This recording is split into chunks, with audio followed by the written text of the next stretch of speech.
आज आरंभ होइछि नूतन आर्थिक वर्ष। एई आर्थिक वर्ष रे debit card, credit card, pension एपरिक यूपीआई को नहीं अनेक नियम जारी करा जाइछे।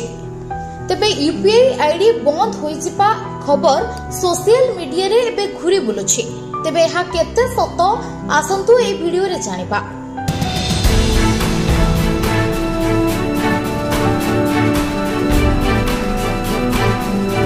बंद होइजिबो कि यूपीआई आईडी?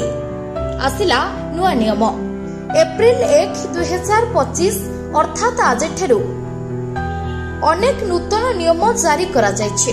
सबुठारु बड़ सूचना जहा रहिछि ता हेउछि यूपीआई को नै आसथिबा एही नियम।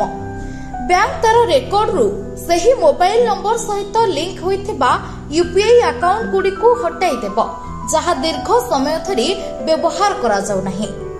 जदि आपनकर मोबाइल नंबर सहित एक यूपीआई आईडी सहित लिंक होइछि किंतु आपण एहाकू बहुत दिन धरि व्यवहार करि नाहंती तेबे आपण मध्य एही समस्यार सम्मुखीन होई पारंती।